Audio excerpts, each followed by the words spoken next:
The Great Hall on Nexus Prime had never seen so many angry aliens in one place. Chancellor Vexitaran stood at the center of the crystal chamber, his four purple eyes burning with fury. Around him, representatives from 847 different species filled the floating seats.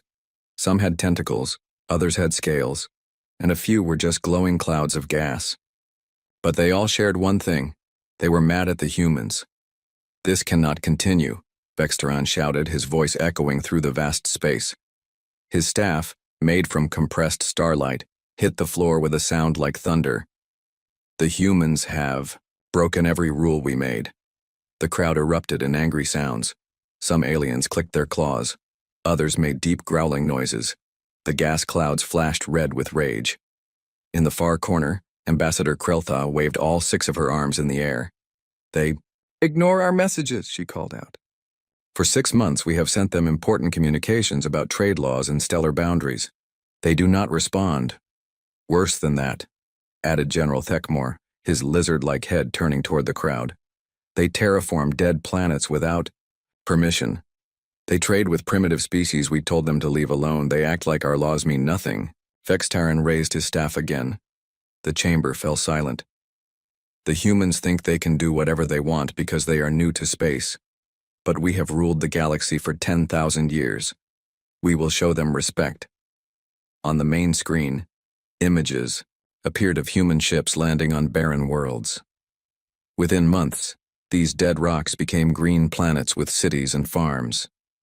The aliens watched in horror as humans gave advanced technology to species the Council had marked as too young for space travel. "Look at this."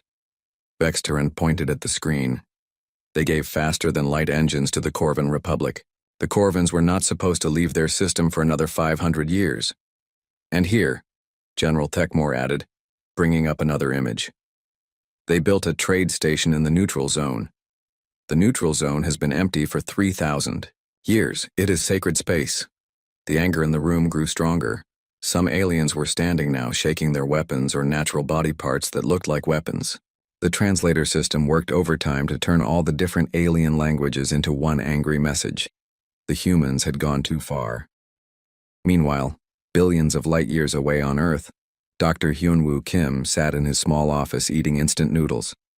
He worked for the Asteroid Mining Corporation, and his job was to fix computer problems. His desk was covered with empty coffee cups and technical manuals. The office was quiet except for the sound of him slurping soup. His computer beeped. Another email had arrived. Hyunwoo glanced at it while eating. The subject line read, "Final. Warning from the Galactic Council. Respond immediately or face the consequences." He rolled his eyes and clicked delete. These spam emails were getting more creative every day. Yesterday he got one about a space prince who needed help moving money between planets. The day before, someone wanted to sell him enhancement pills that work in zero gravity. Yoonji Park walked into the office carrying her own cup of noodles. She worked in the same building handling communications for the mining ships.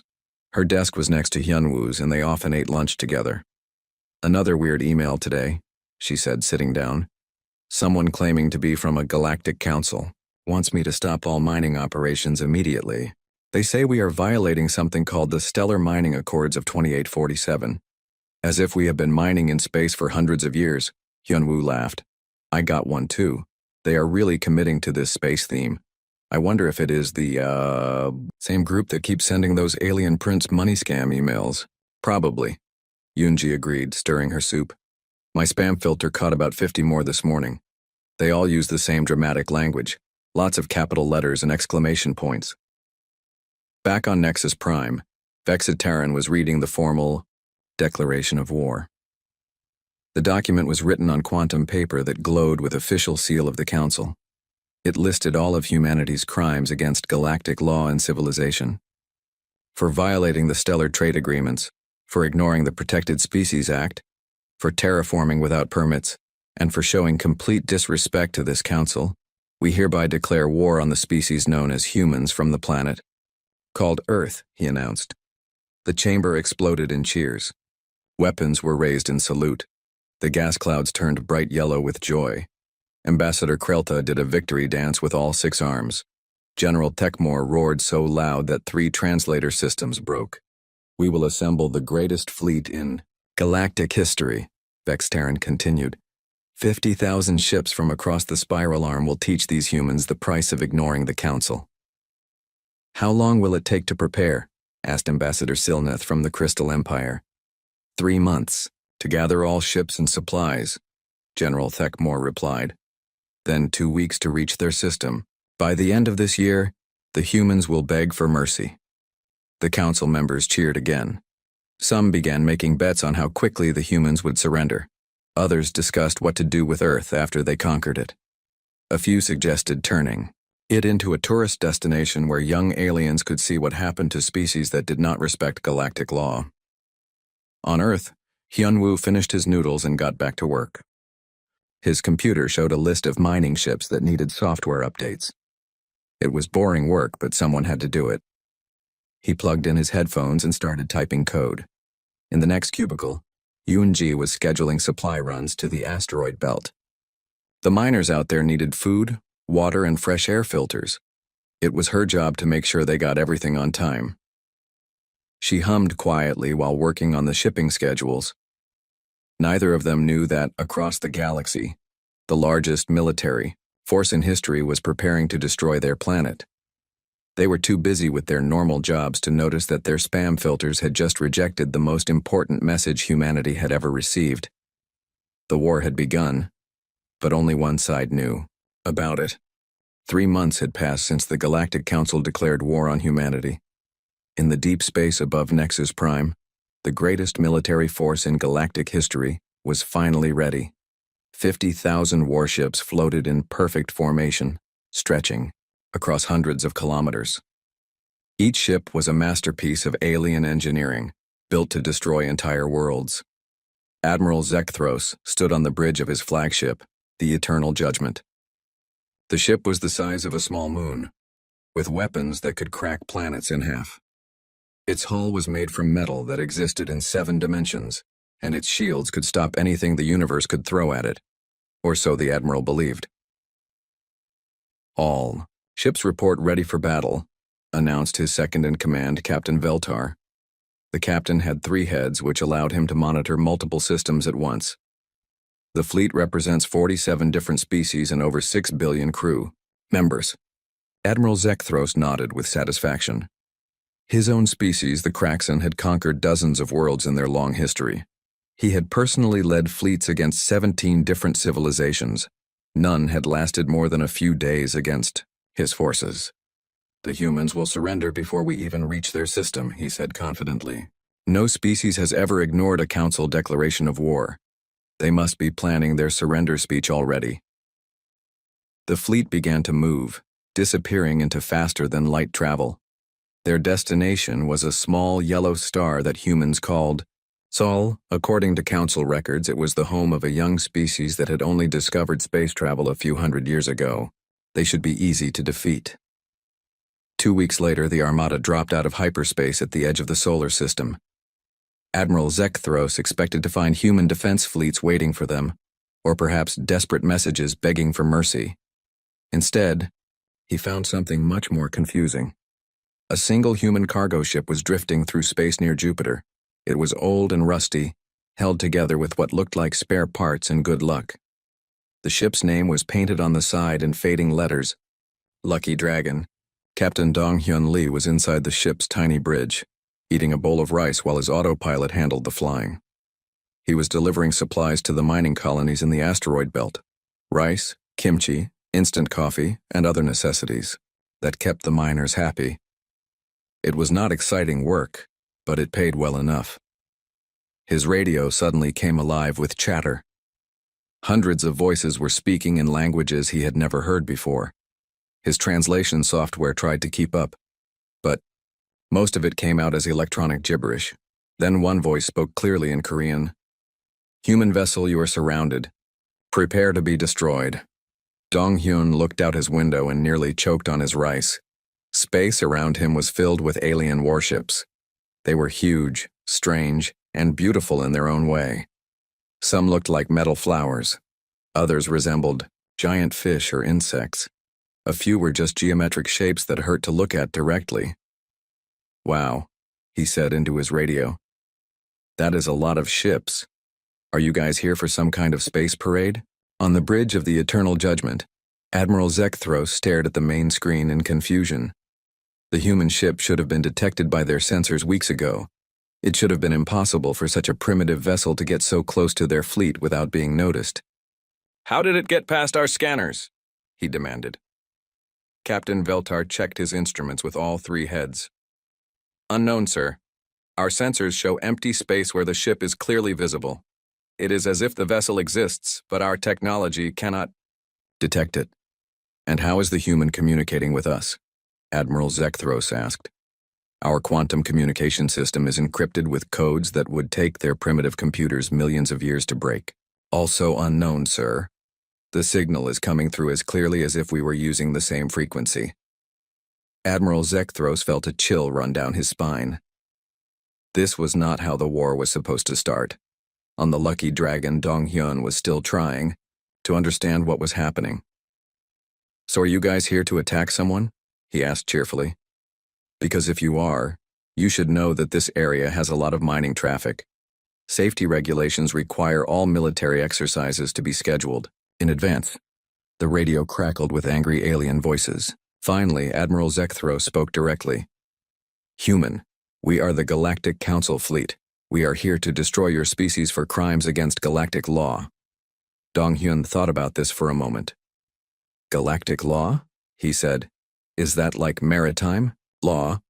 Because technically I think space falls under international treaty jurisdiction.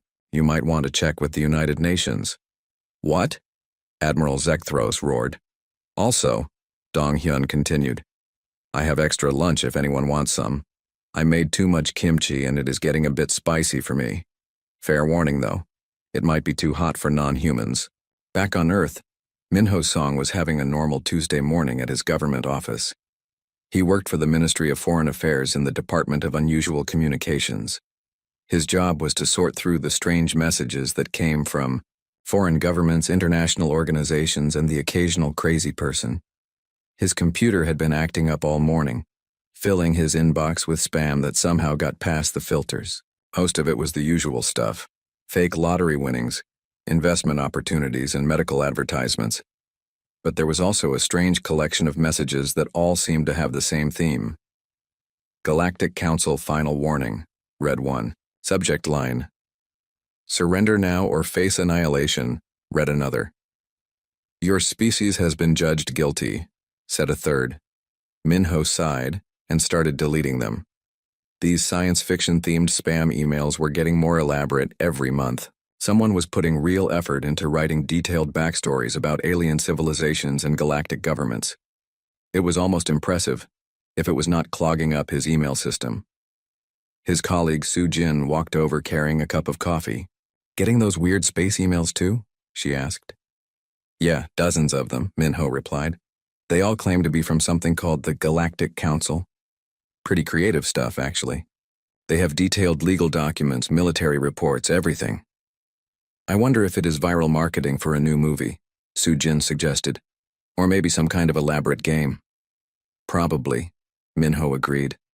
"I will forward them to the IT department. They can add whatever server is sending these to the spam blacklist." In space, Admiral Zekthros was having the worst day of his military career. The human had offered to share his lunch with a fleet of 50,000 warships. When politely declined, the human had started giving them a detailed explanation of asteroid belt safety regulations. "You see," Dong-hyun was saying, "the problem with large formations in this area is that you might accidentally block the shipping lanes. The mining companies have contracts to fulfill and any delays cost money. We are here to destroy your entire species," Admiral Zekthros shouted. "That seems like a lot of work," Dong-hyun replied thoughtfully. "Have you tried talking to our diplomats first? I am just a delivery guy. I do not really handle the big political stuff." Admiral Zekthros looked around his bridge. His officers were staring at their instruments in confusion. Their most advanced sensors could not properly detect one old cargo ship. Their quantum communication systems were being casually accessed by a human who thought they were there for a parade. "Sir," Captain Veltar reported quietly, We are receiving a transmission from the human homeworld. Finally, Admiral Zekthros said. Their leaders must be calling to surrender. The message appeared on screen. It was from something called the Seoul Metropolitan Office of Space Traffic Control. The text was simple and polite. To unknown vessels near Jupiter, please be advised you are entering a commercial shipping zone. All military exercises must be pre-registered with local authorities. Also, current solar weather may interfere with some sensor systems. Please fly safely. Admiral Zekthros felt his confidence drain away. The humans were treating the largest invasion fleet in galactic history like a minor traffic problem. The Galactic Council's invasion fleet had been sitting at the edge of the solar system for 3 days now, and Admiral Zekthros was starting to get a headache. His grand plan to terrify humanity into submission was not going well. Instead of cowering in fear, the humans seemed to be treating his fleet like a minor inconvenience. Ji-hoon Park was having a busy morning at his job in the asteroid belt. He worked as a traffic controller for the mining operations, making sure all the cargo, ships and worker shuttles did not crash into each other. It was like being an air traffic controller except in space with no air, and everyone was carrying tons of valuable minerals. His radar screen was showing more contacts than usual today. 50,000 new objects had appeared near the outer planets, all moving in neat formation. Ji-hoon assumed it was some kind of military exercise. The different Earth governments did that sometimes, sent big fleets out to practice maneuvers in empty space. Unknown vessels, this is asteroid belt control, he said into his microphone. You are entering a commercial mining zone. Please transmit your cargo manifests and destination permits. On the bridge of the Eternal Judgment, Admiral Zekthros nearly fell out of his command chair. How is he tracking us? He demanded. Our stealth systems make us invisible to all known sensor types. Captain Veltar was frantically checking his instruments with all 3 heads. Sir, according to our readings, we are completely hidden from their primitive technology. Yet this human is tracking every ship in our fleet with perfect accuracy. Maybe their sensors are more advanced than we thought, suggested Lieutenant Korvesh from the weapons station. Admiral Zekthros did not want to believe that. The Council's intelligence report said humans were a young species with basic technology. They had only been in space for a few centuries. They should not be able to see through cracks in military stealth systems that had taken thousands of years to develop. Ji-hoon was still waiting for a response when his computer beeped with a solar weather alert. Oh, heads up everyone, he announced, on the general frequency. We have got a solar storm warning for the next 6 hours. Magnetic fields might interfere with some navigation systems. If you are using older equipment, you might want to switch to backup sensors. This was too much for Admiral Zekthros. I demand to speak with your leaders, he roared into the communication system. Okay, let me transfer you, Ji-hoon replied cheerfully. Fair warning, though. It is lunchtime on Earth, so you might get put on hold. The call was bounced between several different offices before landing on the desk of So-young Choi at the Ministry of Foreign Affairs. She had just returned from maternity leave and was dealing with a huge backlog of paperwork while trying to keep her baby happy. Her office was small and cluttered with files, empty coffee cups, and baby supplies. Her phone rang just as she was changing a diaper. Ministry of Foreign Affairs, Diplomatic Services, this is So-young, she answered, holding the phone between her shoulder and ear. Human, Admiral Zekthros bellowed. I am Admiral Zekthros of the Galactic Council Fleet. Your species stands accused of violating galactic law. We demand your immediate surrender. So-young sighed and finished with the diaper. Her baby was making happy gurgling sounds, completely unbothered by the shouting alien on the phone. Right, so you are with the Galactic Council, she said. Let me guess. This is about those spam emails we have been getting? Spam emails? Admiral Zekthros was so loud that several bridge officers covered their ears. Yeah, we have been getting hundreds of them for months now, So-young explained, bouncing her baby gently. All claiming to be from various galactic organizations. Very elaborate stuff, actually. Someone put a lot of effort into creating fake legal documents and military reports. Admiral Zekthros felt like the universe was spinning around him. Those were not fake. Those were official communications from the highest authority in the galaxy. Uh-huh. So Young said, clearly not believing him. Look, I am really sorry, but your messages kept getting flagged by our spam filters. Have you tried not using all capital letters and excessive exclamation points? That usually triggers automatic blocking. What? But Admiral Zekthro struggled to form words. Also, So Young continued, if this is about trade disputes or territorial boundaries, you need to file the proper paperwork first. We cannot just take your word for it that you represent someone called the Galactic Council. For all we know, you could be anyone. Captain Veltar leaned over to whisper in Admiral Zekthros's ear. Sir, maybe we should start with a show of force. Fire a warning shot at one of their ships. Admiral Zekthros nodded. Human female, you will take us seriously now.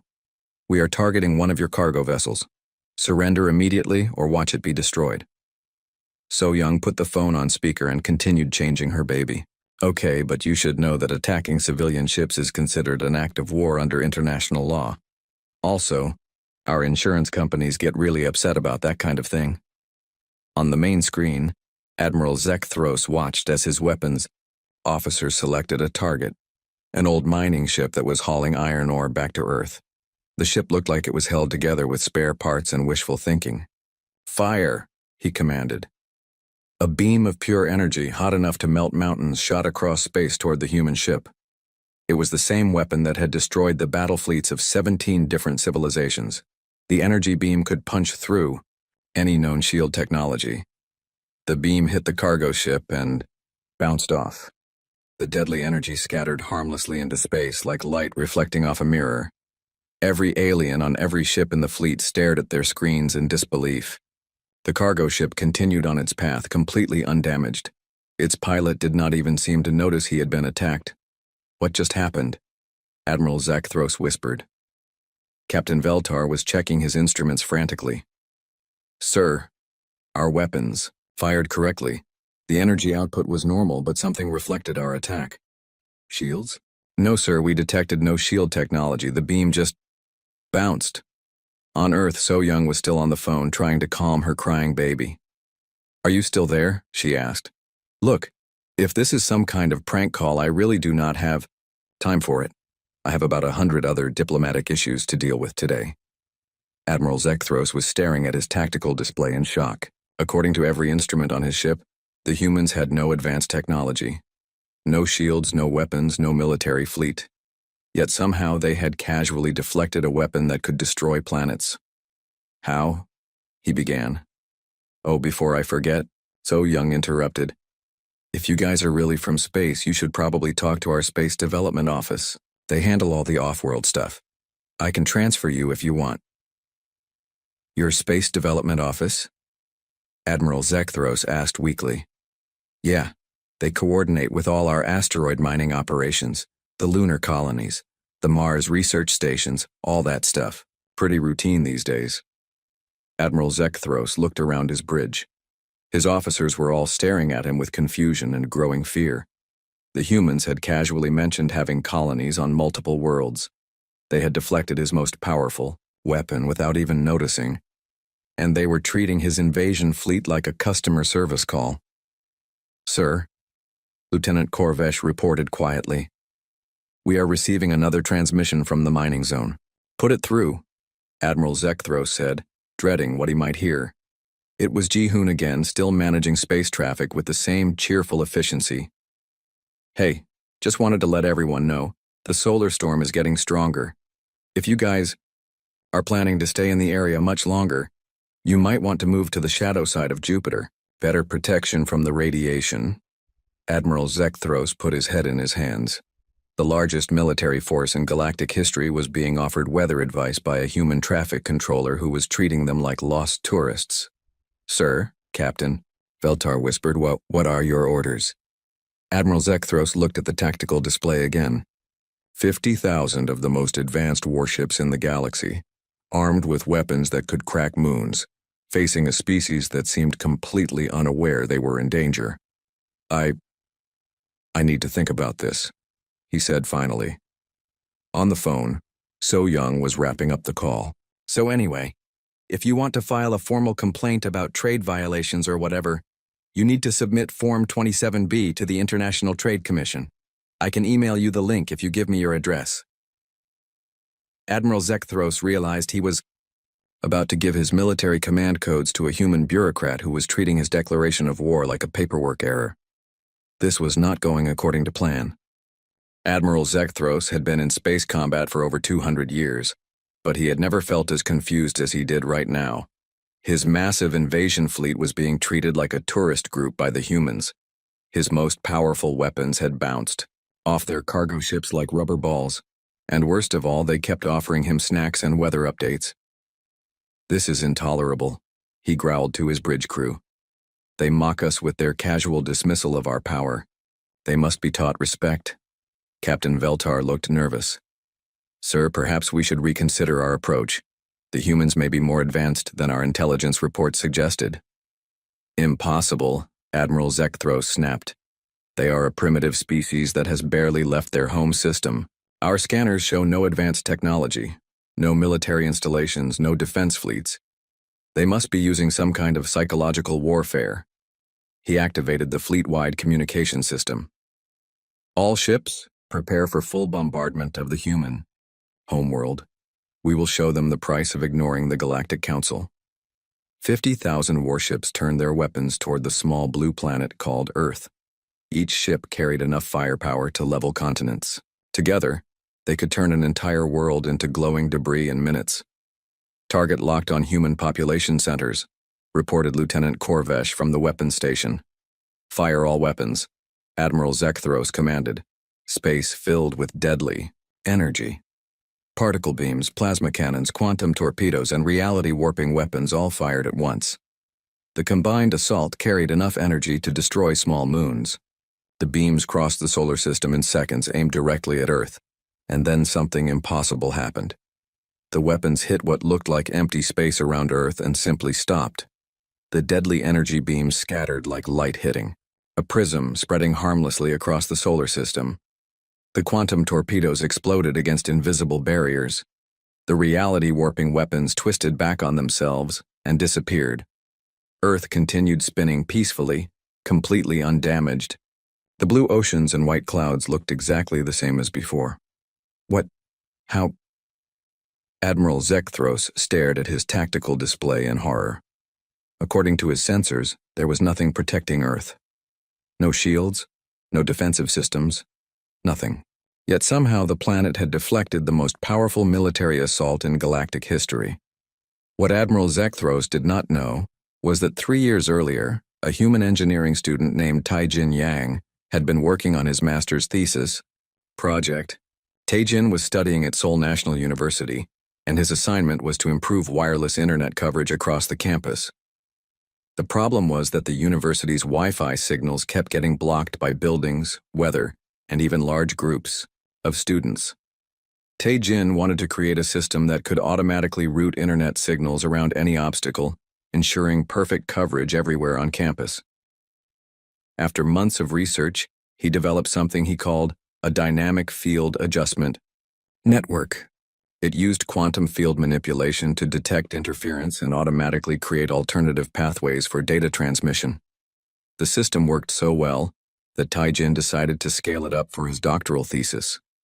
Instead of just covering the campus, why not cover the entire planet? He set up a network of small quantum generators around the world, hidden in cell phone towers and internet relay stations. The system was designed to ensure that no matter what kind of interference Earth encountered, solar storms, satellite, debris, or cosmic radiation, the planet's communication networks would always stay connected. Taijin never intended to create a planetary defense system. He just wanted better Wi-Fi. But his quantum field generators had an unexpected side effect. They automatically deflected any form of energy that might interfere with Earth's electronic systems. This included solar radiation, cosmic rays, and apparently alien weapons fire. The system had been running quietly for 3 years, protecting Earth from space hazards without anyone noticing. Taijin's phone received automated status reports, which he usually ignored because everything always showed green across all systems. Right now, Taijin was in his apartment playing online games with his friends. His phone buzzed with a notification. Unusual network traffic detected. Possible DDoS attack. Auto-resolution protocols activated. He glanced at it briefly, marked the alert as resolved without reading the details, and went back to his game. Meanwhile, the Galactic Council fleet was experiencing a collective mental breakdown. Admiral Zekthros had ordered his ships to fire continuously for over an hour. They had used enough energy to power entire civilizations. Nothing had worked. Earth remained protected by forces that their instruments could not even detect. "Sir," Captain Veltar reported quietly, "we are receiving multiple transmissions from human ships." "Put them through," Admiral Zekthros said weakly. The main screen, filled with messages from various human vessels throughout the solar system. Cargo pilots, mining supervisors, and research station commanders were all saying essentially the same thing. "Hey, nice light show. Are you guys filming some kind of space movie? Wow, those special effects look really realistic from out here. My kids are going to love seeing this on the news tonight." One message came from a cheerful woman named Heejin Kim, who was piloting a cargo ship near Mars. "Hi there, I noticed you guys have been out here for a while. I have some extra coffee, and homemade cookies if anyone wants them. Space can get pretty lonely, so I always bring extra supplies to share with travelers." Before Admiral Zekthros could stop her, Heejin had launched a small cargo pod toward his flagship. The pod drifted through space and attached itself to the Eternal Judgment's hull with a soft magnetic clamp. "There you go," Heejin announced cheerfully. "The coffee is from a little shop in Busan. It is really good. The cookies are my grandmother's recipe." "Enjoy!" Admiral Zekthros stared at the cargo pod on his screen. A human civilian had just delivered snacks to his warship in the middle of a battle. His crew looked at him expectantly, waiting for orders. "Sir," Lieutenant Korvesh said carefully, Should we return fire at the cargo ship?" "We tried that already," Admiral Zekthros replied. "Remember, our weapons bounced off." "What about the cargo pod? It could be a bomb." Captain Veltar ran a scan with his instruments. "Negative, sir, it contains exactly what the human said, coffee and cookies. Also some kind of note that says, 'Welcome to our solar system. Have a great day.'" Admiral Zekthros felt something inside him break. He had spent 3 months assembling the greatest military force in galactic history. He had traveled across half the galaxy to teach these humans a lesson about respecting galactic law. He had fired enough weapons to destroy entire worlds, and the humans had responded by giving him cookies. "Sir," Captain Veltar whispered, "the crew is starting to ask questions. Some of them think the humans might be using advanced mind control technology." "Mind control?" Admiral Zekthros asked. "How else would you explain their behavior? They show no fear of our overwhelming firepower. They treat our weapons like entertainment. They offer us food and friendship in the middle of battle. It is not natural behavior for any species we have encountered." Admiral Zekthros considered this. It did make more sense than the alternative, that humanity was simply too advanced for the Council to understand. The idea that a young species could casually defend against their most powerful weapons was too frightening to accept. "You may be right," he said finally. "Deploy psionic shielding around the fleet. If they are using mental manipulation, we need to protect our crews." Across the fleet, 50,000 ships activated their psychic defense systems. These were designed to protect alien minds from the most sophisticated mental attacks known to galactic science. The shields had no effect whatsoever. The humans continued treating the invasion fleet like friendly neighbors who had stopped by for a visit. On Earth, people were starting to notice the pretty lights in the sky. Social media, filled with photos and videos of the alien weapons fire, scattering harmlessly around the planet. Most people assumed it was some kind of aurora caused by solar activity. The trending hashtag was spacelights, and the comments were mostly positive. "Beautiful display tonight. Mother Nature is amazing. My kids stayed up late to watch. Great, family time. Wonder if this means we will have good weather tomorrow." Admiral Zekthros watched these social media posts with growing horror. The humans were not just unafraid of his fleet. They thought his devastating weapon barrage was pretty. "Sir," Captain Veltar reported, We are receiving a priority message from the Galactic Council. They want a status report on the invasion. Admiral Zekthros looked at his tactical display one more time. His fleet had fired every weapon they had. The humans had suffered exactly 0 casualties. His ships were running low on energy. His crew was confused and demoralized, and there was a cargo pod full of homemade cookies attached to his flagship. Tell the Council, he said slowly, that the situation is more complicated than expected. 6 months had passed since the Galactic Council fleet arrived in the solar system, and Admiral Zekthros was seriously considering retirement. What was supposed to be a quick military demonstration had turned into the most embarrassing campaign in galactic history. His mighty invasion fleet was still floating near Jupiter, but it no longer looked very threatening. Half the ships had been adopted by human cargo pilots as good luck charms. The crews were getting fat on regular deliveries of Earth food. Several alien species had become completely addicted to Korean dramas and were binge-watching entire series during their duty shifts. The worst part was that the humans still did not seem to realize they were supposed to be at war. They kept treating the alien fleet like a tourist attraction that had overstayed its welcome. "Sir," Captain Veltar reported during the morning briefing, "we have another delivery from the human pilot Hyejin Kim. She brought us more coffee and something called fried chicken. She also included a note asking if we need directions to anywhere." Admiral Zekthros rubbed his temples. He had developed chronic headaches from trying to understand human logic. "What about our supply situation?" "Actually improving, sir.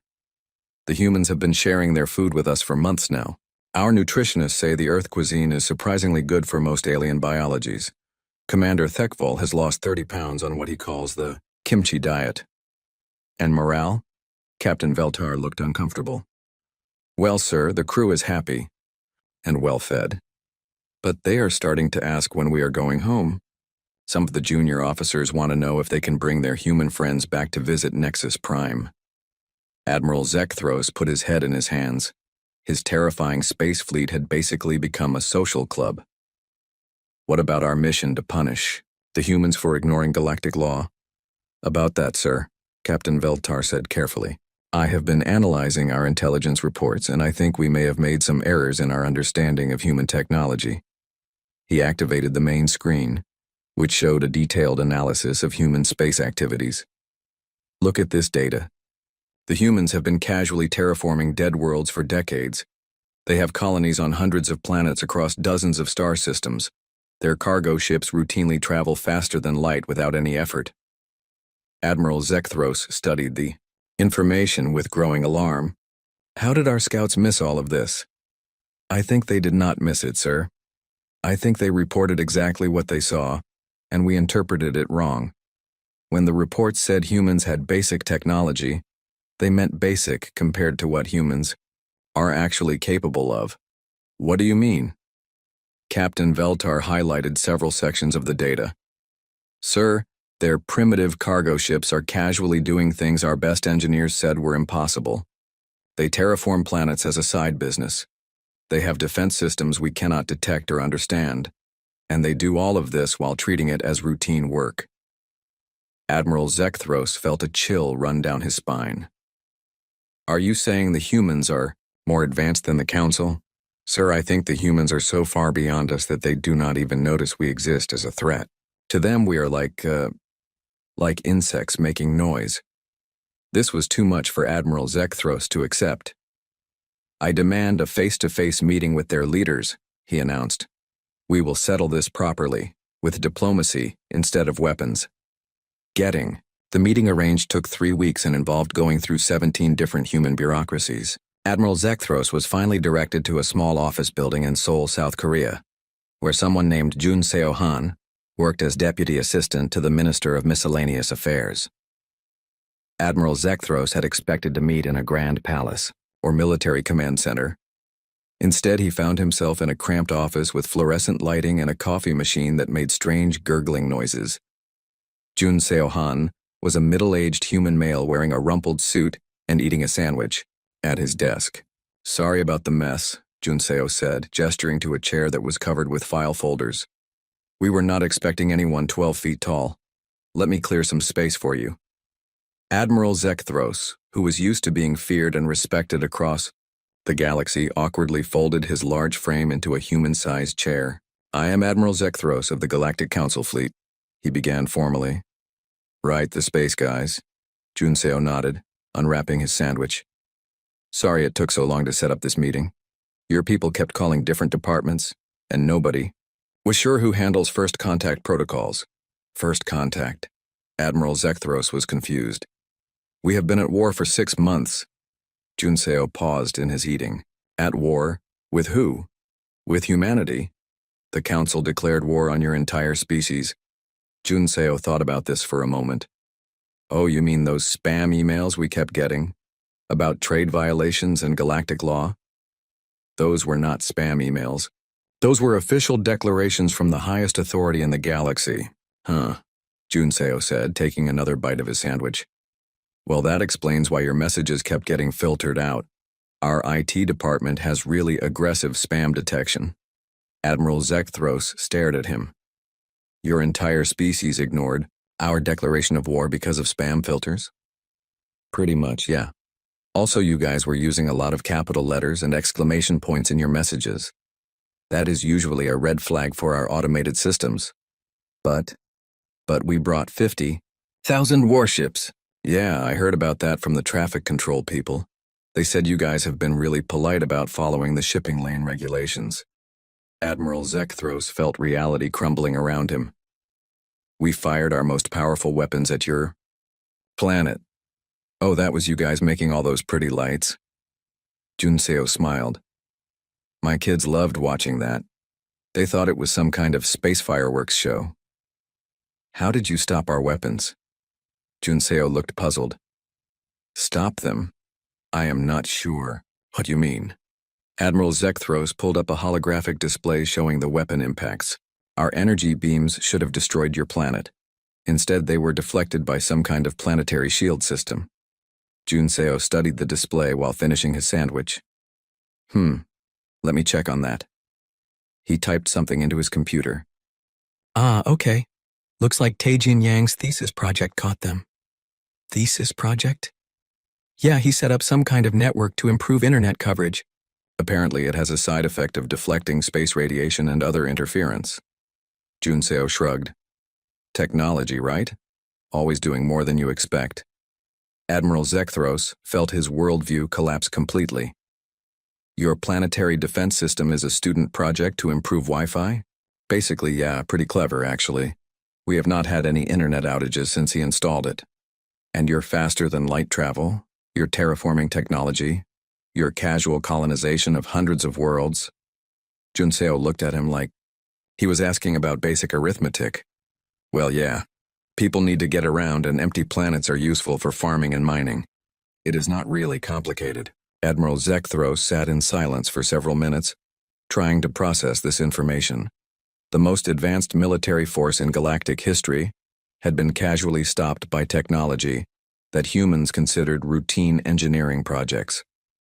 "So," Junseo said finally, "what exactly did we do that upset you guys? Maybe we can work something out." Admiral Zekthros pulled up the official list of charges. "You terraformed dead worlds without Council permission. You traded with species we marked as primitive. You ignored our territorial boundaries, and you completely disregarded our communications." Junseo nodded thoughtfully. "Okay, I can see how that might cause problems. But here is the thing. We did not know you guys existed. If you want us to follow your rules, you need to actually tell us what the rules are." "We tried. We sent hundreds of messages." "Right, but they all got caught by spam filters. Next time, try using normal formatting and official diplomatic channels. We have a whole department that handles international relations." "International relations?" "Well, interplanetary relations now, I guess. Same basic idea." Admiral Zekthros realized he was witnessing the most casual diplomatic revolution in galactic history. So if we properly introduce ourselves and explain the galactic legal system, humanity would be willing to follow Council regulations? Junseo considered this. "Probably. I mean, we are generally pretty cooperative, but you would need to file the right paperwork and go through proper channels." I can give you some forms to get started. Admiral Zekthros left the meeting with a folder full of human bureaucratic forms and a completely new understanding of his place in the universe. The Galactic Council was not dealing with a primitive species that needed to be taught respect. They were dealing with a civilization so advanced that it had accidentally solved problems the Council did not even know existed. 3 days later, the invasion fleet quietly left the solar system. There was no surrender ceremony, no victory parade, no formal end to the war. The aliens just packed up their ships and went home. The Galactic Council established an embassy on Mars, mostly to ensure they would receive proper advance notice if humanity ever decided to actually pay attention to galactic politics. The embassy staff spent most of their time learning human languages and trying to understand Earth culture. Wu Jin Lim, a small-town mayor from Jeju Island, was appointed as Earth's first galactic ambassador.